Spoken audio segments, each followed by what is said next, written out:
죄송합니다. 저기 차 좀 빼주시겠어요? 9월에 따스한 햇살이 내리쬐는 오후, 저는 블룸 카페 주차장에서 주차 안내봉을 들고 손님들을 맞이하고 있었습니다. 주황색 조끼를 걸치고 낡은 모자를 푹 눌러 쓴 제 모습은 어디서 봐도 평범한 주차 요원일 뿐이었죠. 그런데 31년간 법정에서 판사 가운을 입었던 제가 이곳에서 주차 요원으로 일하게 될 줄 누가 알았겠어요. 아, 할아버지. 몇 번이나 말씀드려요? 그쪽은 직원 주차 구역이라고요. 날카로운 목소리가 들려왔습니다. 고개를 돌리니 까만 하이힐을 신고 손목을 딱딱 흔드는 여자가 보였어요. 제 아들의 예비 며느리 서유진 씨였습니다. 하지만 그녀는 저를 알아보지 못했습니다. 머리를 염색하고 콧수염을 기르고 두꺼운 안경까지 쓴 제 모습을 보고는 단 한 번도 제 얼굴을 똑바로 쳐다본 적이 없었으니까요. 죄송합니다, 사장님. 제가 잘못 안내했습니다.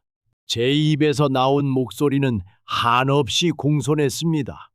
법정에서는 권위 있는 어조로 수많은 판결을 내렸던 제가 이제는 김봉구라는 이름의 주차 요원이 되어 사과하고 있었죠. 정말 나이도 있으신데 이런 일 하기 힘드시죠? 실수 안 하시려면 정신 차리셔야죠. 유진은 손님들이 있는 자리에서도 거리낌 없이 저를 질책했습니다. 제 앞을 스쳐 지나갈 때마다 그녀의 향수 냄새가 코끝을 스치곤 했어요. 하지만 그 향이 이제는 불쾌하게 느껴졌습니다. 이미 며칠째 이어진 일이었으니까요. 할아버지, 괜찮으세요? 누군가 조심스럽게 다가와 물었습니다. 카페에서 일하는 대학생 알바생 민지였습니다. 그녀는 언제나 저를 존중해 주었죠. 아침마다 안녕하세요, 할아버지. 라고 밝게 인사하는 유일한 사람이기도 했어요. 괜찮아, 민지야. 나야 뭐 주차 안내하는 게 일이잖니.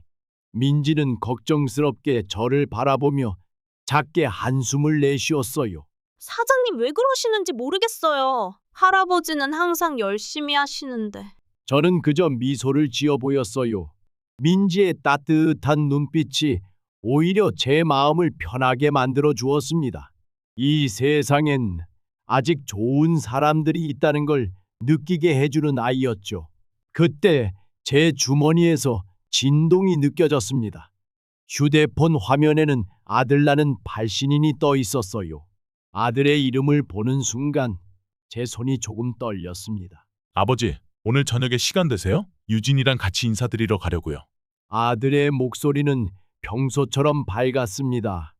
하지만 저는 답할 수 없었어요. 카페 주차장에서 일하고 있는 김봉구 주차 요원과 강남의 고급 아파트에 사는 김태준 전직 부장판사가 같은 사람이라는 걸 아들은 전혀 모르고 있었으니까요. 오늘은 좀 어렵겠다. 몸이 안 좋아서. 제 입에서 나온 거짓말에 마음이 무거웠습니다. 하지만 아들을 위한 일이었어요. 제 아들이 평생을 잘못된 선택으로 고통받게 할 수는 없었으니까요. 전화를 끊고 주차장으로 돌아보니 유진이 한 남자와 이야기를 나누고 있었습니다.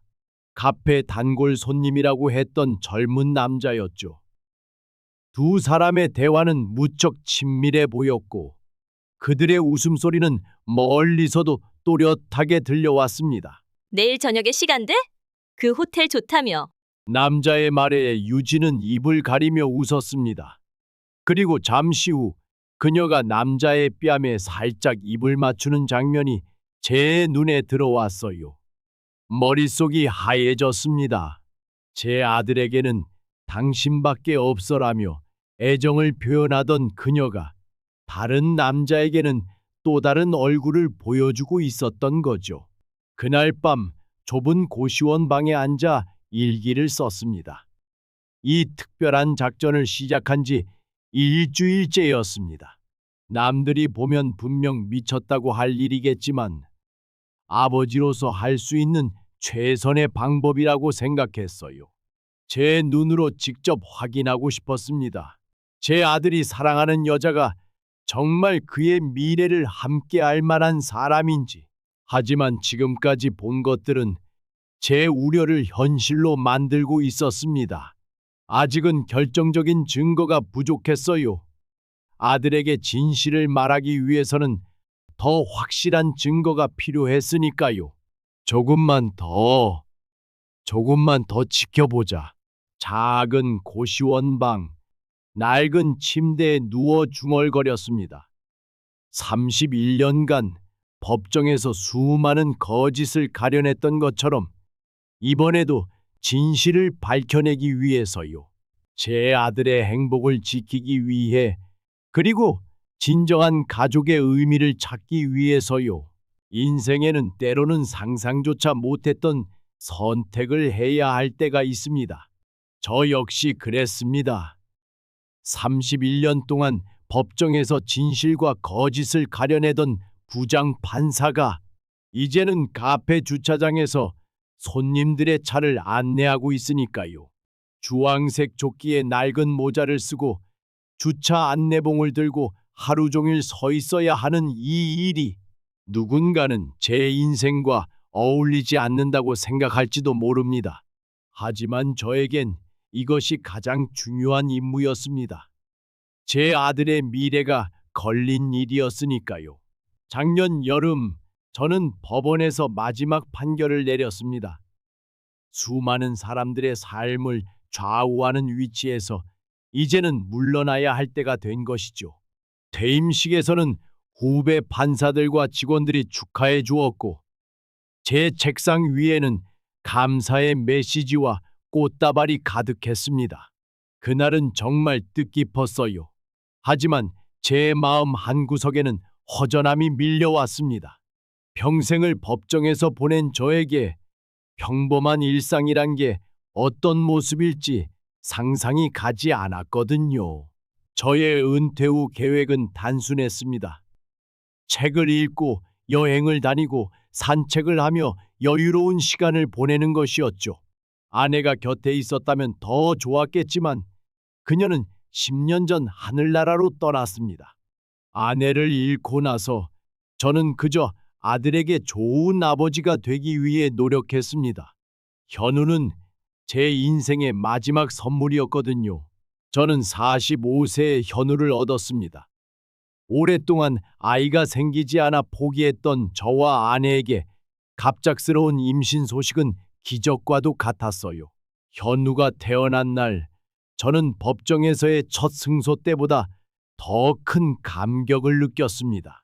그는 항상 저와 아내의 자랑이었고, 저는 그가 원하는 모든 것을 해주려고 했습니다. 현우는 좋은 아이로 자랐습니다. 항상 바르고 예의가 바른 아이였어요. 공부도 잘했고 친구 관계도 원만했죠. 하지만 그만큼 세상의 거칠음을 모른다는 것이 걱정이었습니다. 판사로서 사기꾼들과 거짓말쟁이들을 수없이 만나왔던 저로서는 현우의 순수함이 언젠가 상처가 될까봐 두려웠습니다. 아버지, 저 결혼할 사람을 만났어요. 정년 퇴직 후 2달쯤 지났을 때 현우가 저녁 식사 자리에서 조심스럽게 꺼낸 말이었습니다. 평소 감정을 잘 드러내지 않던 현우가 얼굴을 붉히며 결혼 이야기를 꺼내는 걸 보니 진심이 느껴졌습니다. 솔직히 저는 좀 놀랐습니다. 아직 결혼을 이야기하기엔 이른 나이라고 생각했으니까요. 현우는 이제 막 대학원을 마치고 첫 직장에 들어간 참이었거든요. 서유진이라고 해요. 카페를 운영하고 있는데 정말 성실하고 따뜻한 사람이에요. 현우는 유진에 대해 이야기를 할 때마다 웃음을 감추지 못했습니다. 그는 그녀가 얼마나 다정하고 배려심이 많은 사람인지, 자신이 힘들 때마다 어떻게 위로해 주었는지에 대해 이야기했습니다. 그의 눈빛은 사랑으로 가득 차 있었습니다. 하지만 저는 첫 만남에서부터 뭔가 이상한 느낌을 받았습니다. 유진은 저를 처음 만났을 때 지나치게 공손했습니다. 그녀의 눈빛은 미소를 띠고 있었지만 그 안에는 차가운 계산이 엿보였습니다. 법정에서 수많은 거짓말을 감지했던 제 직감이 경고를 보내고 있었죠. 아버님, 현우 오빠한테 정말 많이 들었어요. 존경합니다. 유진은 저를 처음 본 자리에서부터 지나치게 칭찬을 했습니다. 물론 처음 만난 어른에게 예의를 갖추는 것은 좋은 일이지만 그녀의 말투에는 어딘가 꾸며진 느낌이 있었습니다. 제가 던지는 질문마다 돌아오는 대답은 너무 완벽했고 그녀는 제 눈을 피하며 말을 돌리기도 했죠. 저는 처음에는 그저 편견일 수도 있다고 생각했습니다. 요즘 젊은이들이 표현 방식이 다를 수도 있으니까요. 하지만 시간이 지나면서 제 의심은 점점 확신으로 바뀌었습니다. 유진은 제가 가진 재산과 아파트에 대해 은근히 물어보기도 했습니다. 아들 앞에서는 절대 그런 모습을 보이지 않았지만 저와 단둘이 있을 때는 가끔씩 본심을 드러냈죠. 결정적인 계기는 3주 전이었습니다. 강남의 한 고급 레스토랑에서 우연히 유진과 그녀의 친구들이 대화하는 모습을 보게 되었어요. 저는 멀리서 들려오는 그들의 대화를 우연히 엿듣게 되었습니다. 야, 진짜 대박이다. 그 판사 아들이랑 결혼하면 강남 아파트의 시아버지 재산까지 다 내 거잖아? 그 할아버지 좀 무서워. 자꾸 나를 의심하는 것 같아. 에이, 그 정도야 괜찮아. 빨리 결혼하고 내가 현우 오빠만 잘 잡으면 되잖아. 저는 그 자리에서 얼어붙은 채 꼼짝도 할 수 없었습니다. 현우의 인생이 걸린 문제였습니다. 하지만 단순히 이 대화만으로 아들을 설득할 수는 없었어요. 법정에서도 증거 없는 주장은 힘을 잃기 마련이었으니까요. 그날 밤 저는 잠을 이루지 못했습니다. 그리고 새벽녘 문득 한 가지 아이디어가 떠올랐습니다. 직접 그녀의 일상을 지켜보며 제 눈으로 진실을 확인하기로 결심했어요. 다음 날 아침 유진이 운영하는 블룸 카페를 검색해 보니 마침 주차 요원을 구한다는 공고가 떠 있었습니다. 저는 망설임 없이 지원서를 넣었습니다. 그렇게 저는 김봉구라는 이름으로 주차 요원이 되었습니다. 머리를 염색하고 콧수염을 붙이고 낡은 옷을 입었습니다. 고시원의 작은 방을 얻고 법정에서 멀리 떨어진 낯선 사람으로 변신했죠. 이제 남은 것은 유진의 진짜 모습을 확인하는 것뿐이었습니다. 주차장에서 일하며 매일 유진의 행동을 지켜봤습니다. 그녀는 손님들에게는 친절했지만 저와 같은 일용직 근로자들에게는 차갑게 대했습니다.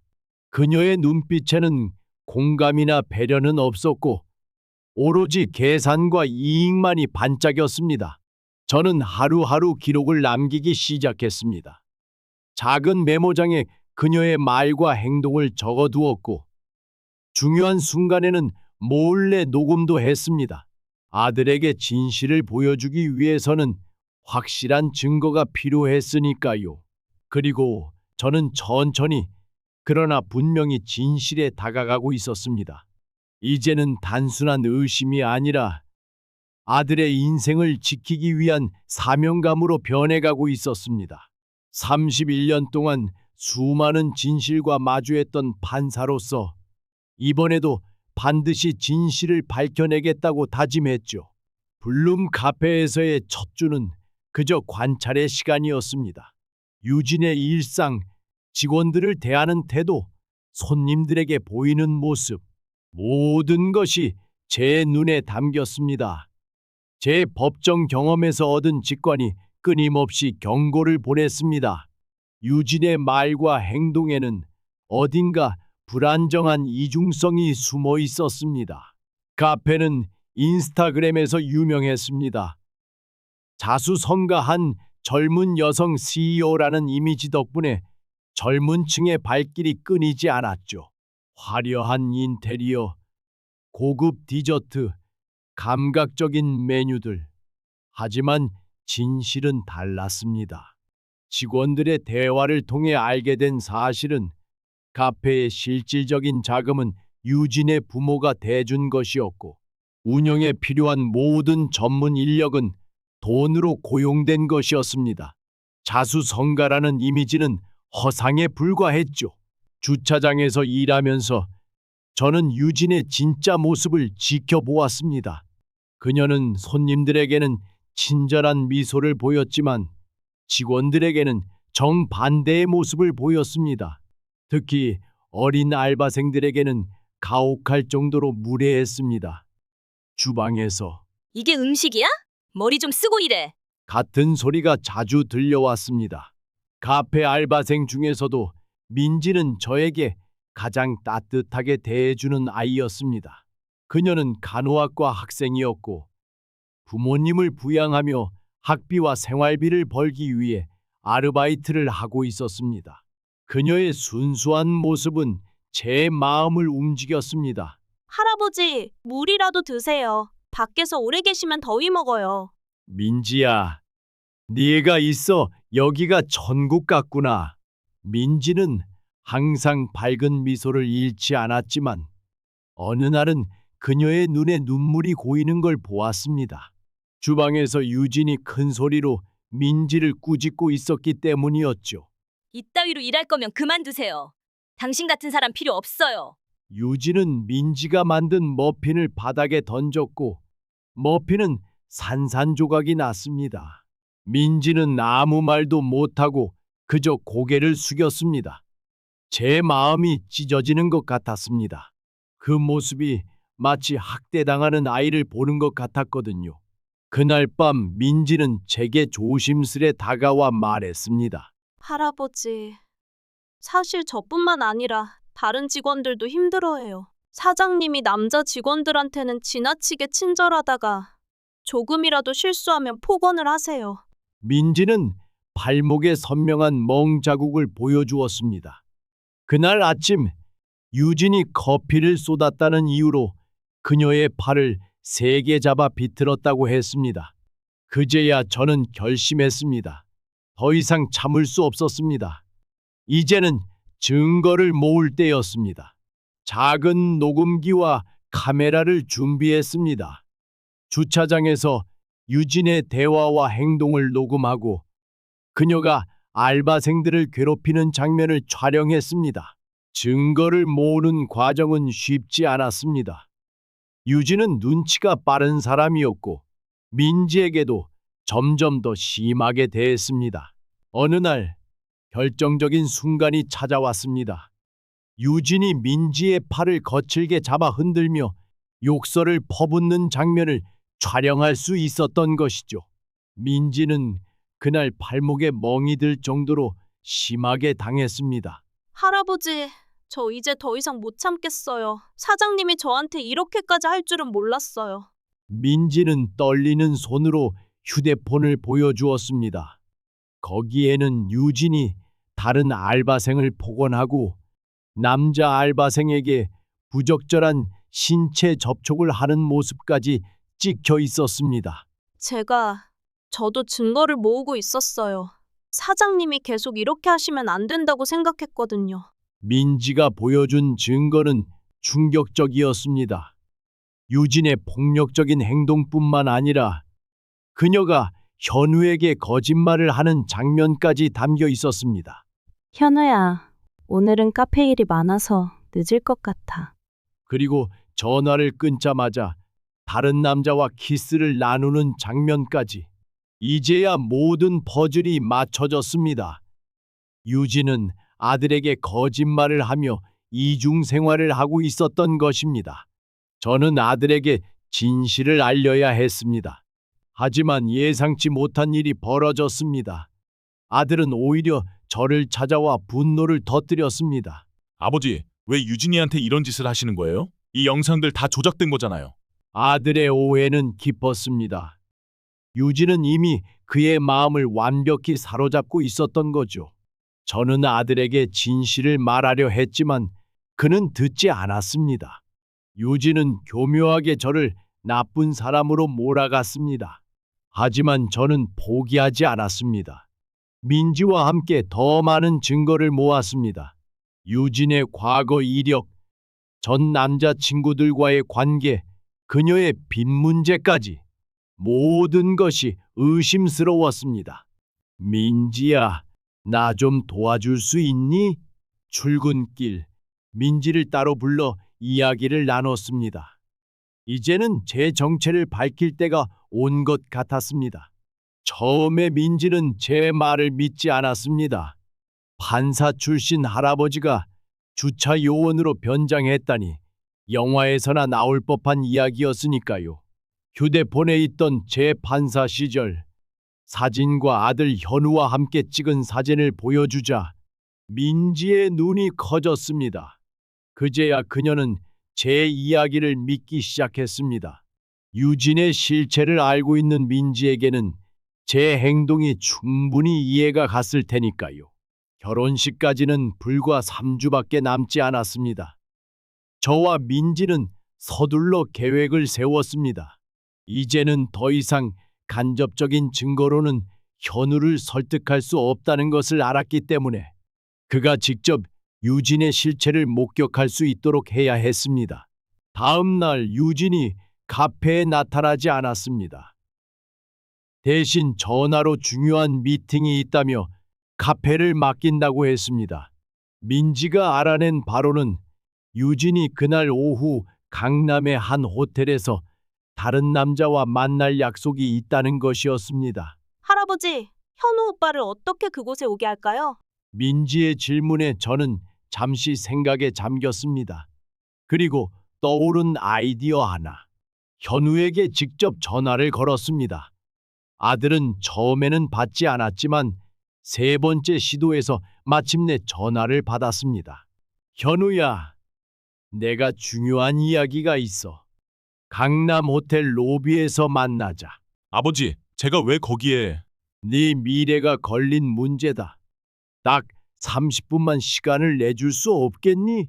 아들은 잠시 침묵하더니 마지못해 승낙했습니다.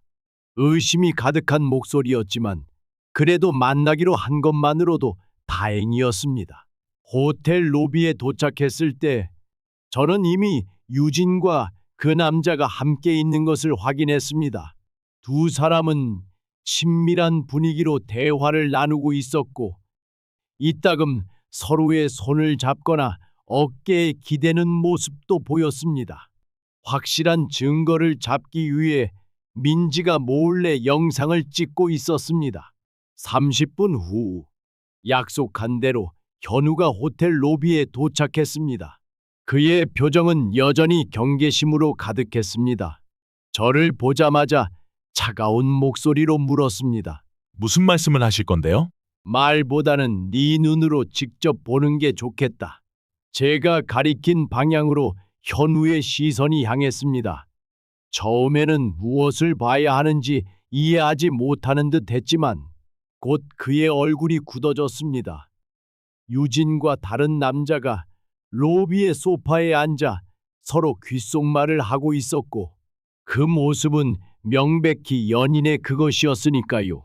저건 유진이... 현우야, 미안하다. 하지만 네가 진실을 알아야 했어. 아들은 아무 말도 하지 않았습니다. 그저 유진과 그 남자를 바라볼 뿐이었습니다. 저는 그의 마음이 얼마나 아플지 충분히 이해했습니다. 하지만 이것은 필요한 일이었습니다. 민지가 조용히 다가와 현우에게 휴대폰을 건넸습니다. 화면에는 그동안 모아둔 유진의 행실에 관한 증거들이 담겨 있었습니다. 직원들을 학대하는 장면, 다른 남자들과 만나는 장면, 그리고 현우에게 거짓말하는 순간들까지. 현우는 멍한 표정으로 영상들을 보았습니다. 그의 얼굴에서 점점 혼란과 분노가 뒤섞인 표정이 드러났습니다. 영상을 다 본 후에야 그는 말했습니다. 정말 이럴 수가... 그때 유진과 남자가 일어나 로비를 가로질러 오는 모습이 보였습니다. 세 사람은 그대로 서서 그들이 다가오기를 기다렸습니다. 유진은 걸어오다가 우리를 발견하고는 걸음을 멈췄습니다. 그녀의 얼굴이 순식간에 창백해졌습니다. 현우 오빠? 어떻게 여기에? 유진의 목소리가 떨렸습니다. 옆에 있던 남자는 상황을 파악하자마자 서둘러 자리를 피했습니다. 유진은 잠시 당황하더니 이내 침착함을 되찾았습니다. 오빠, 이건 오해야. 이 사람은 그냥 사업 파트너고 카페 확장권으로 만난 거야. 현우는 그저 차갑게 유진을 바라보았습니다. 더 이상 그녀의 거짓말에 속지 않을 것처럼 보였습니다. 민지가 한 걸음 앞으로 나섰습니다. 언니, 거짓말 그만해요. 제가 다 봤어요. 언니가 카페에서 직원들을 어떻게 대하는지, 그리고 오늘도 이 사람에게 어떻게 애정 표현을 했는지. 유진의 얼굴이 일그러졌습니다. 그녀는 민지를 향해 손을 뻗었지만 현우가 그 사이에 끼어들었습니다. 그만해 유진아. 이제 다 알아버렸어. 현우의 목소리는 놀라울 정도로 차분했습니다. 그는 더 이상 혼란스러워하지 않았습니다. 대신 결단력이 담긴 눈빛으로 유진을 바라보고 있었습니다. 유진은 잠시 침묵하더니 갑자기 웃음을 터뜨렸습니다. 그것은 지금까지의 그녀와는 완전히 다른 모습이었습니다. 알았어? 들켰네. 근데 어쩌겠어? 내가 날 사랑한다고 생각했는데 이제 보니 그냥 순진한 바보였네. 유진의 냉소적인 말에 현우의 표정이 더욱 굳어졌습니다. 그는 주머니에서 작은 상자를 꺼내 유진에게 건넸습니다. 약혼 반지가 담긴 상자였습니다. 이걸 돌려줄게. 우리 약혼은 취소야. 다시는 내 앞에 나타나지 마. 유진은 잠시 당황하더니 이내 차갑게 웃었습니다. 뭐 어차피 난 더 좋은 사람이 생겼으니까. 너 같은 순진한 바보는 지겨웠어. 그녀는 몸을 돌려 떠나려 했습니다. 하지만 호텔 출구로 향하는 그녀의 뒤로 2명의 경찰관이 다가오고 있었습니다. 서유진 씨, 맞으신가요? 폭행 및 업무방해 혐의로 조사받으셔야 합니다. 저도 현우도 놀랐습니다. 경찰은 어디서 온 걸까요? 그때 민지가 작게 속삭였습니다. 제가 신고했어요. 유진 언니가 저와 다른 직원들을 폭행한 증거를 모두 경찰에 제출했거든요. 민지의 용기에 감탄했습니다. 어린 나이에 그런 결단력을 보이다니 정말 대단한 아이였습니다. 경찰은 유진을 데리고 가면서 민지에게도 진술을 위해 함께 와달라고 했습니다. 민지는 잠시 망설이더니 저와 현우에게 양해를 구하고 경찰을 따라갔습니다. 호텔 로비에 남은 저와 현우는 한동안 말없이 서 있었습니다. 아들의 눈에는 상처와 혼란이 가득했지만 동시에 어떤 안도감도 보였습니다. 아버지, 제가 너무 어리석었습니다. 현우의 말에 저는 그저 그의 어깨를 토닥였습니다. 사랑에 빠지면 누구나 판단력이 흐려질 수 있는 법입니다. 그것이 아들의 잘못만은 아니었으니까요. 우리는 함께 호텔을 나왔습니다. 가을의 선선한 바람이 마치 모든 것을 새롭게 시작할 수 있다고 말해주는 것 같았습니다. 경찰에게 연행되는 유진을 보며 우리 셋은 한동안 말없이 서 있었습니다. 현우의 눈에는 상처와 혼란이 가득했습니다. 사랑했던 사람의 배신을 목격한 충격이 컸을 테지요. 호텔 카페에 앉아 저는 모든 것을 설명했습니다. 어떻게 유진의 진면목을 의심하게 되었는지, 왜 주차 요원으로 변장했는지, 처음에는 말도 안 되는 이야기처럼 들렸겠지만 현우는 차분히 듣고 있었습니다. 아버지가 그런 일까지 정말 죄송합니다. 내 행복을 위해서라면 뭐든 할 수 있는 게 부모 마음이야. 현우의 눈에 눈물이 고였습니다. 그는 고개를 숙인 채 손수건으로 눈가를 훔쳤습니다. 이런 모습을 보이고 싶지 않았겠지만 감정을 억누르기에는 너무 많은 일이 있었던 하루였습니다. 한 달이 지났습니다. 유진은 폭행 혐의로 벌금형을 받았고 카페는 다른 사람에게 팔렸습니다. 다행히도 새 주인은 직원들을 전부 유지하기로 했고, 민지도 계속해서 그곳에서 일할 수 있게 되었습니다. 그녀는 여전히 간호학과 공부를 열심히 하며 아르바이트를 병행하고 있었습니다. 할아버지, 오늘은 제가 특별히 내린 커피예요. 꼭 드셔보세요. 민지의 환한 미소가 카페를 밝게 만들었습니다. 이제 이곳은 새로운 분위기로 탈바꿈했습니다. 직원들도 더 밝아졌고 손님들도 늘었습니다. 민지는 비록 카페의 주인은 아니었지만 그곳에서 가장 인기 있는 바리스타가 되어 있었습니다. 현우는 유진과의 일을 겪고 한동안 우울해했습니다. 하지만 시간이 약이라고 차츰 회복되어 갔습니다. 특히 민지가 일하는 카페에 자주 들르면서부터요. 두 사람이 대화를 나누는 모습을 보면 자연스러운 웃음이 오가는 것이 보였습니다. 제가 매일 카페에 들르는 것도 이제는 일상이 되었습니다.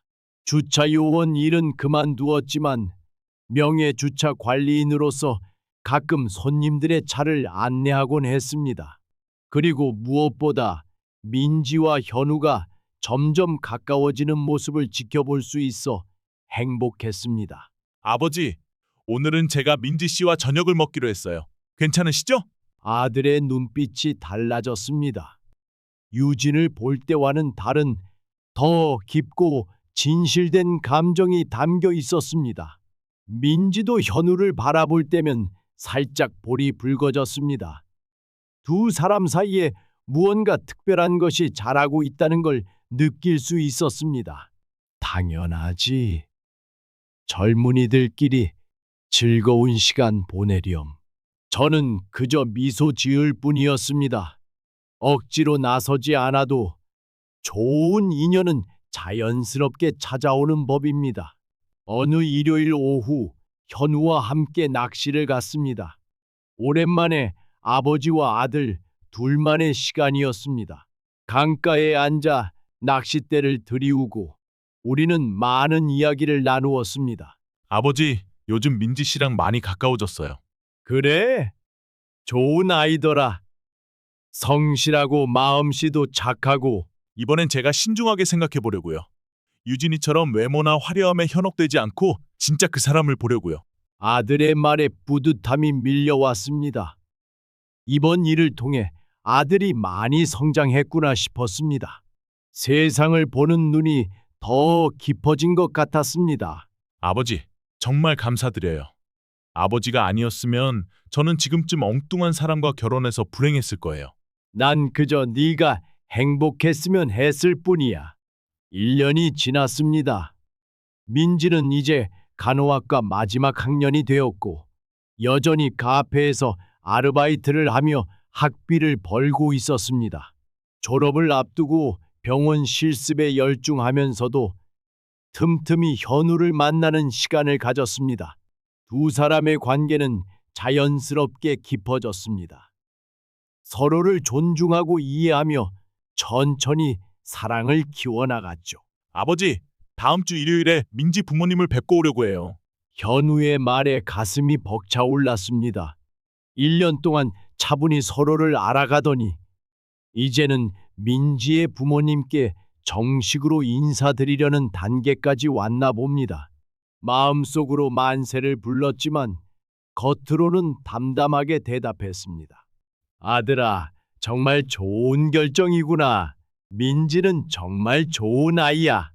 다녀온 후 현우의 이야기를 들으니 민지의 부모님은 정말 좋은 분들이었습니다.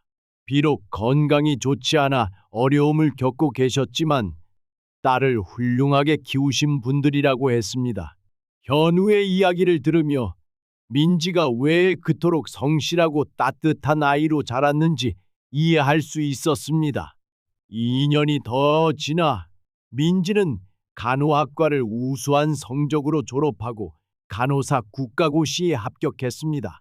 그녀는 서울의 종합병원에 취업하여 꿈에 그리던 간호사의 길을 걷게 되었습니다. 현우도 이 회사에서 승진하여 안정된 위치에 올랐습니다. 두 사람은 이제 인생의 새로운 장을 함께 열 준비가 되었습니다. 아버지, 저희 결혼하기로 했어요. 다음 달에 날짜를 잡으려고 합니다. 현우의 진지한 목소리에 저는 깊은 감동을 느꼈습니다. 두 사람이 서로를 충분히 알아가며 내린 결정이기에 더욱 의미가 있었습니다. 정말 축하한다, 아들아. 민지는 정말 좋은 사람이야. 결혼식은 봄날의 벚꽃이 만개한 정원에서 열렸습니다. 작지만 따뜻한 자리였습니다. 민지는 단정한 웨딩 드레스를 입고 빛나는 미소를 지었고 현우는 한시도 그녀의 손을 놓지 않았습니다. 제가 짧은 축사를 했습니다. 인생은 때로 우리에게 시험을 줍니다. 그 시험을 통과하기 위해서는 진실된 마음과 용기가 필요합니다. 현우와 민지 두 사람은 그 시험을 훌륭히 통과했고 이제 서로를 찾았습니다. 앞으로도 서로를 존중하고 사랑하며 행복한 가정을 이루길 바랍니다. 현우와 민지의 웃는 모습을 보며 저는 제 선택이 옳았다고 다시 한번 확신했습니다. 판사로서 31년간 수많은 판결을 내렸지만 제 인생에서 가장 중요한 판결은 아마도 이것이었을 겁니다. 주차 요원으로 변장해 아들의 행복을 지켜낸 것. 지금도 가끔 그때를 생각하면 웃음이 납니다. 판사 출신 노인이 주차 요원으로 변장해 예비 며느리를 감시하다니. 누가 들으면 영화 같은 이야기라고 할 겁니다. 하지만 이것이 제가 아들을 위해 할 수 있는 일이었고 결과적으로는 모두에게 행복한 결말을 가져다 주었습니다. 민지가 일하던 카페에 가끔 들르면 그녀가 없어도 직원들이 저를 반갑게 맞아줍니다. 민지는 이제 병원에서 환자들을 돌보지만 가끔 쉬는 날에는 카페에 들러 옛 동료들과 이야기를 나눈다고 했습니다. 그녀가 선택한 길에서 행복하게 성장하는 모습을 보는 것이 저에게는 큰 기쁨입니다. 인생은 참 예측할 수 없는 여정입니다. 31년간 법정에서 판결을 내렸던 제가 이제는 낚시와 여행을 즐기며 여유로운 노후를 보내고 있다니. 하지만 이 모든 과정에서 저는 더 많은 것을 배웠습니다. 진정한 사랑과 용기, 그리고 가족의 소중함을, 그리고 무엇보다 나이가 들어도 새로운 시작이 가능하다는 것을. 이제 저는 73세의 평범한 노인이 아닌 여전히 배우고 성장하는 한 사람으로서 매일을 살아가고 있습니다.